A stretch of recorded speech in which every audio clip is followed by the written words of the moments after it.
So here we have a disk rolling down an inclined plane, and the disk has a radius r. So this is its radius, r. It has a mass m. I'll just write that here. Alright, and then it's rolling down this inclined plane, which is inclined at a certain angle, and we'll make that angle be alpha. That's the angle. It's a constant angle. It's just rolling down this plane. Now let's use the Lagrangian to find the equation of motion for this thing rolling down here. So the coordinates I'm going to use are theta, and theta will just be, let's see, theta will be this angle here, the rotation of this disk as it rolls down. Theta. Right? So as time goes on, theta will get bigger and bigger. It'll keep rotating. And the other variable I want to use is going to be, I'm going to call it x. And x isn't completely horizontal in this case. It's the distance the disk has rolled along the inclined plane. So this distance here is x, right? So maybe the distance from where the center started, maybe it started up here, and where the center is at a certain point in time, that's this variable x.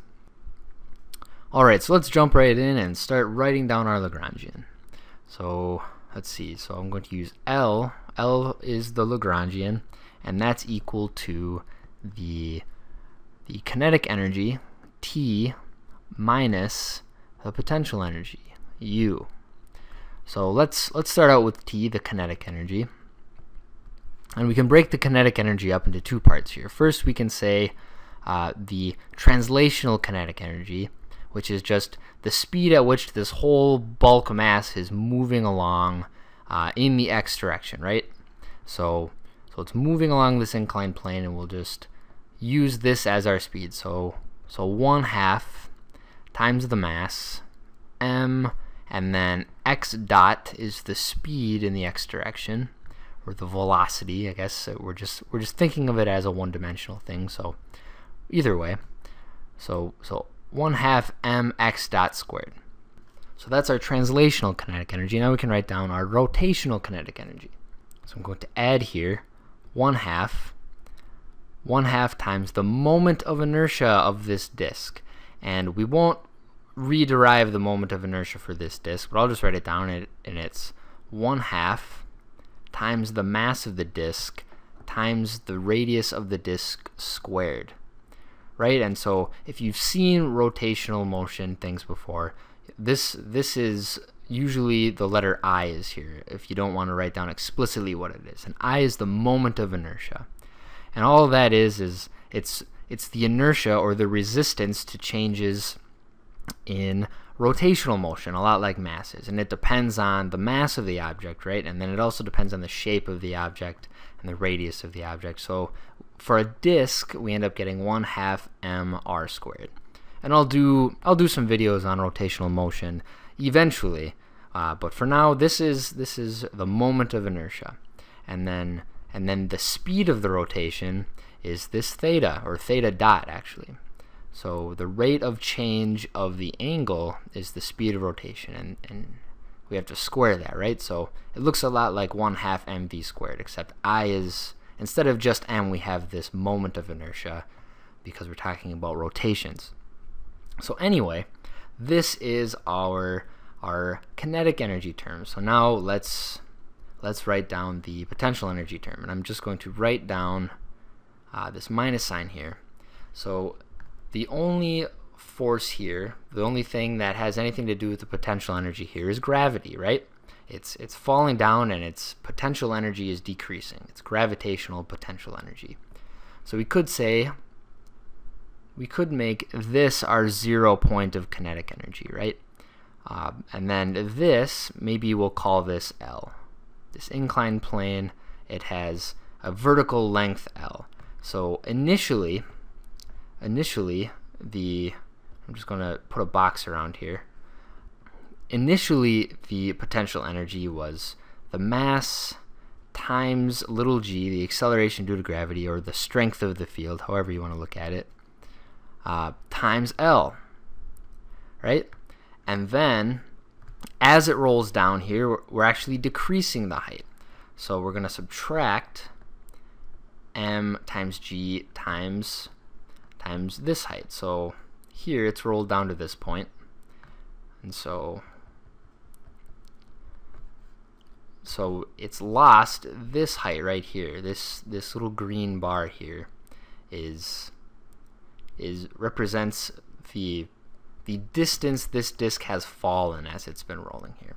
And how can we find this distance? Well, here we just have a right triangle, right? A right triangle.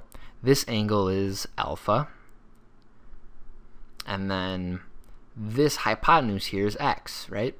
Since it's just moved this distance x along the inclined plane. So the hypotenuse is x, so we can actually write this as x times the sine of theta equals this green thing that's lost here. So mgx sine, and I think I said theta, but I meant alpha. mgx sine alpha right here. Right, so the total height is L minus this thing. So let's simplify this and rewrite it all together. We'll write L. I'm not sure why I'm using a different color for the Lagrangian, but the Lagrangian is this red-pink color, and then our kinetic energy. All right, we'll write 1/2 mx dot squared plus 1/4. Right, 1/2 times 1/2 is 1/4 times mr squared theta dot squared. So mr squared theta dot squared. All right, and then we're subtracting this potential energy term. Right, so we're subtracting, so we can take out this mg that appears in both things. So mg, so minus mg. And then we have L minus x sine alpha left over. So I'm going to actually write plus x sine alpha minus L. So all I did there is I switched the order of these things and then made this a plus sign outside. And we didn't have to do that. I just prefer it that way, I guess. Anyway, now we have our Lagrangian all written out, and we can notice something. We can notice that these two generalized coordinates that we've used are actually linked together by an equation of constraint. And what is that equation of constraint? Well, we know that as this thing rolls, as long as we assume that it's not slipping, we know that the distance it's rolled is equal to the arc length of this disk that has touched the inclined plane. So say it started up here and it rolled around one revolution. So it rolled around once, and each point on the surface of this disk has touched the plane. So the distance it's rolled, x, should be equal to 2 pi r, right? That's the circumference of this circle, or the circumference of this disk. And that's true for arc lengths other than the whole circumference, right? It's for any angle. We can write down this equation. Maybe I'll write it in yellow. I'll write x is equal to r times theta, right? So if it's done one revolution, theta is 2 pi, and then the distance is r times 2 pi, which is the circumference of the circle, or maybe it's only rotated half of it, and then x is only half of that value.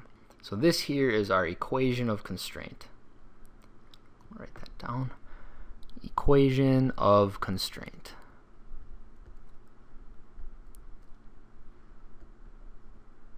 Equation of constraint. All right, so we can use this equation to eliminate one of the variables from this, and then we'll have a Lagrangian that's only in one variable, and we'll be able to just use the Euler-Lagrange formula one time, and we'll get an equation of motion that fully specifies how this thing rolls down the plane.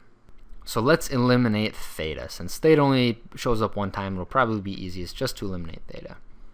And so since we have theta dot here, we should differentiate this to get an equation with theta dot in it, and then we can substitute in for this theta dot. So if we take the time derivative of both sides of this equation, we'll get x dot, right? X dot is just the time derivative of x. And then r is a constant, doesn't depend on time. So that's left alone. And then theta, time derivative of theta, is just theta dot. So all we've done here is we've written dots above the variables, and it won't always be that simple, so it's good to actually go through it. But anyway, this tells us, I'm getting a little scrunched here, but that theta dot is equal to x dot divided by r. X dot over r. So let's substitute that and rewrite our Lagrangian. L equals 1/2 mx dot squared mx dot squared plus 1/4 m r squared, and then instead of theta dot squared, I'm going to do this squared. So x dot over r and square that, right? And then this will be left alone. I guess I should rewrite it, or maybe I'll copy and paste it. Copy and paste. Be lazy when it's constructive. Be lazy. Okay, here we go. Cool. So we can see here that when we square the things in here, this will become an r squared, and it will actually cancel this r squared, and then we'll be left with x squared, or x dot squared. And then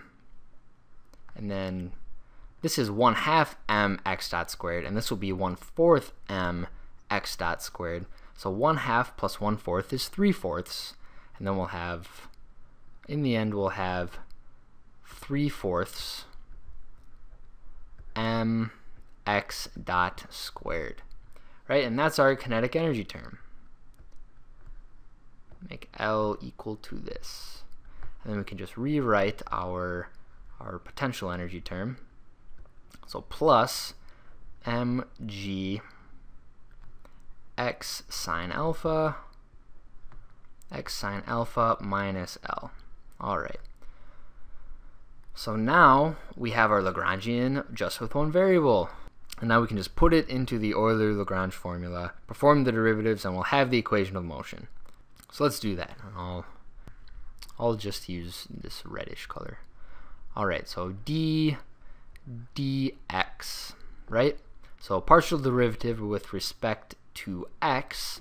This is the time derivative of x, so it's not explicitly dependent. So we won't use, this term will disappear. X dot is considered a constant as far as this partial derivative is concerned. So we'll just concentrate on this part, which has an explicit dependence on x. So yeah, I'll just write it mg and then x sine alpha minus L, and then we'll do minus, so this thing minus the time derivative, the full time derivative of the partial derivative with respect to x dot of the Lagrangian, which is just 3/4 m x dot squared. And this doesn't have an x dot in it, so we'll ignore it. We'll say 3/4 m x dot squared, and all of this equals 0. And I forget which order you normally see these things. They might be flipped around, but it's just the difference between these two things equals 0. So the order actually doesn't matter as long as you're subtracting one from the other. But anyway, let's perform these derivatives. So this here will have the derivative with respect to x of this thing. This is just x to the first power, so this will disappear, and we'll get mg sine of alpha. And then this is just a constant, so it'll just be mgl, and that's a constant. There's no x appearing in it, so that will disappear in our derivative. And in fact, we could have just avoided carrying that L around the whole time if we just would have made this. If we would have made this our 0 point of energy, then we only would have had the negative we wouldn't have written this term down if we just counted this as the 0. But anyway, we carried the L around and now it's gone. And let's move on to this term. So if we take the derivative with respect to x dot, this 2 will come down. It'll become x dot to the first power, and that 2 that comes down and multiplies will cancel one of the 2's in this force, so we'll end up with, and subtracting, end up with 3/2 mx dot. And now we have to take the time derivative of this. So when we take the time derivative of the result of this derivative, all we do is we add an extra dot to this. Nice and simple there. Alright, so this all equals 0. So this here is our equation of motion for this thing rolling down, or this disk rolling down this inclined plane.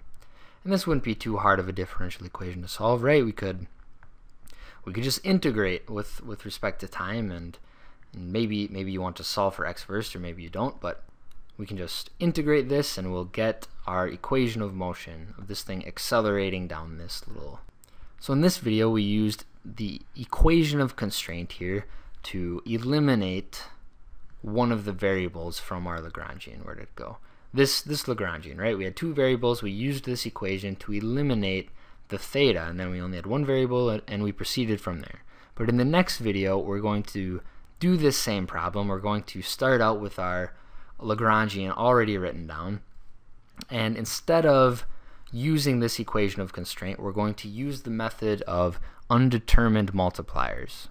And that sounds very mysterious, but when we do that, we'll get the same answer, and then we'll actually get something else out of this. We'll get the force that this plane is applying on this disk, right? Because if there was no force, or if there were no force, this disk would just start sliding down. If there's no friction, right, this would just slide down. It wouldn't even rotate. There's nothing to make it rotate if there's no force of friction between the plane and the disk. So we'll actually get to figure out what this force is.